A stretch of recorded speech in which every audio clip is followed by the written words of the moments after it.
Hello friends, स्वागत है आप सबका डेली निफ्टी एनालिसिस पर।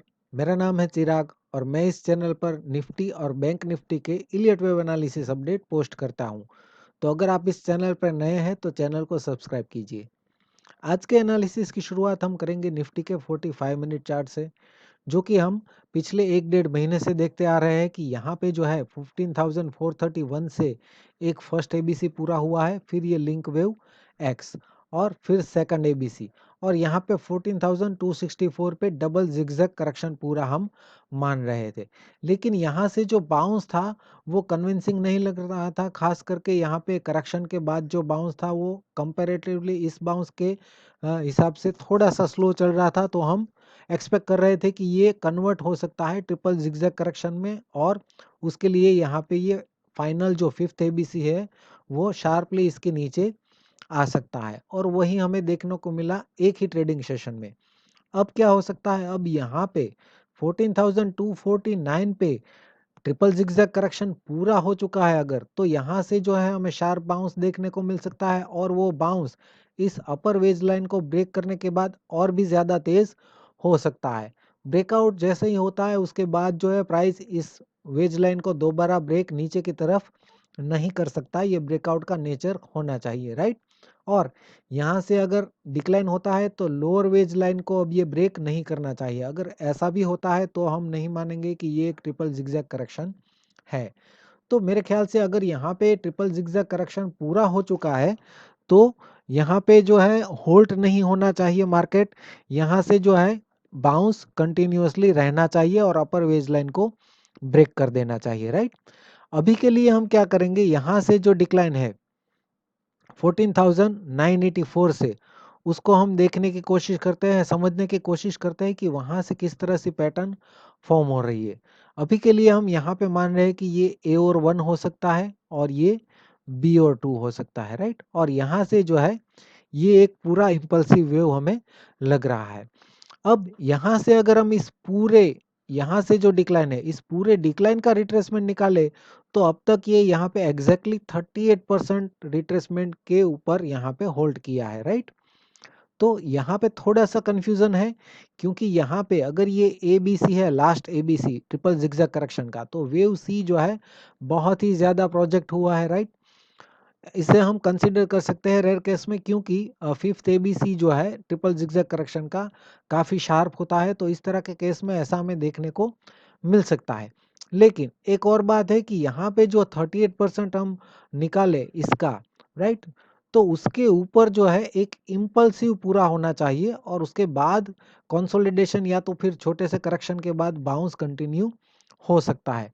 लेकिन 38% के लेवल के आजू बाजू यहाँ पे हमें करेक्टिव बाउंस देखने को मिला है। अभी के लिए ये एक थ्री वेव मूव दिखाई दे रहा है, राइट। तो ये भी एक पॉइंट ऑफ कंफ्यूजन है। तो अभी के लिए हम क्या कर सकते हैं, ये बहुत ही इंपॉर्टेंट लेवल हो जाता है 14,529। इसके ऊपर अगर ट्रेड करता है तो ही हम यहाँ से निफ्टी को पॉजिटिव मान सकते हैं, राइट। मतलब कि यहाँ पे जो है शार्प बाउंस हमें दिखना चाहिए, जैसे कि हमने 45 मिनट चार्ट में बात की थी। यहाँ पे कंसोलिडेशन अभी कम होना चाहिए, राइट। और बाउंस जो है ऊपर की तरफ शार्प होना चाहिए, तभी हम मान सकते हैं कि यहाँ पे ट्रिपल जिगजैग करेक्शन पूरा हो चुका है। अभी के लिए हम क्या करते हैं, इसके ऊपर पॉजिटिव है 50 मिनट चार्ट से, राइट। ये हमें ध्यान में रखना है, ये इमीडिएट रेजिस्टेंस रेंज है, इसके ऊपर ट्रेड करता है तो ही यहाँ से ज़्यादा पॉजिटिव हो सकता है। अब हम क्या करेंगे, यहाँ से जो बाउंस है 14,249 से, उस पर कॉन्सेंट्रेट करेंगे। वहाँ पे हमें क्या दिख रहा है, तो यहाँ से जो बाउंस है उस पर अगर हम देखें तो अभी तक के लिए हमें ये एक करेक्टिव बाउंस ही लग रहा है, क्योंकि थ्री वेव मूव दिखाई दे रहा है, और ये 100 टू 123% की रेंज में अब तक ये प्रोजेक्ट हुआ है। तो यहाँ से जो बाउंस है उसका अगर हम रिट्रेसमेंट निकालें तो 23% आ रहा है 14,474, और 38% आ रहा है 14,440।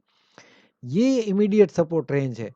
अगर यहाँ तक आता है इट्स ओके, और यहाँ से शार्प बाउंस होना चाहिए तो ही पॉजिटिविटी कंटिन्यू हो सकती है। लेकिन अगर इसके नीचे ट्रेड करता है 14,440 के नीचे, तो यहाँ से फिर से नेगेटिव हो सकता है। और आई एम अफ्रेड कि अगर इसके नीचे ट्रेड करता है और ज़्यादा टाइम के लिए कंसोलिडेट करता है तो इसके नीचे भी जा सकता है। और उस केस में प्रॉब्लम ये है कि यहाँ से जो बाउंस है वो अगर ये इम्पल्सिव बाउंस है पूरा 1 2 3 4 5 और अगर ये करेक्टिव बाउंस है तो डिक्लाइन जो है और भी ज़्यादा हो सकता है। लेकिन अगर ये करेक्टिव वेव है और ट्रिपल ज़िगज़ैग करेक्शन है तो इसको ब्रेक नहीं करना चाहिए। तो कहने का मतलब ये है कि अगर ये ट्रिपल ज़िगज़ैग करेक्शन यहाँ पे पूरा हो चुका है तो यहाँ से कंटिन्यूअसली निफ्टी बाउंस करना चाहिए। अगर ऐसा नहीं होता है और जैसा कि हमने इस चार्ट में देखा, अगर इसके नीचे ट्रेड करता है तो यहाँ से फिर से नेगेटिव हो सकता है और हमें इसके नीचे नया लो देखने को मिल सकता है। फ्रेंड्स, अगर आप भी इलियट वेव एनालिसिस सीखना चाहते हैं तो प्लीज़ विजिट कीजिए cbkhasiya.com। वहाँ पे होम पेज पे अगर आप नीचे स्क्रॉल करेंगे तो आपको डिटेल्स मिल जाएगी, राइट। यहाँ पे जो है ऑनलाइन कोर्स है पूरा और ड्यूरेशन रहेगा हमारा सैटरडे संडे 10 आवर्स और उसके बाद सैटरडे संडे के बाद जो है पूरा वीक जो है आप मेरे साथ एंड ऑफ डे एनालिसिस जैसा मैं आपको वीडियो पे समझाता हूँ उस तरह का एनालिसिस आप एक वीक के लिए मेरे साथ कर सकते हैं ऑनलाइन, राइट। सैटरडे संडे हमारा कोर्स रहेगा 10 आवर्स का और उसके बाद का जो वीक होगा उस वीक में हम डेली किस तरह से हम एनालिसिस करते हैं वो सीखेंगे। तो अगर आप इंटरेस्टेड है प्लीज़ विजिट cbkhasiya.com और अगर कोई क्वेरी है तो वहाँ पे आपको नंबर भी मिल जाएगा, आप कांटेक्ट कर सकते हैं। वीडियो देखने के लिए आपका बहुत बहुत शुक्रिया, धन्यवाद।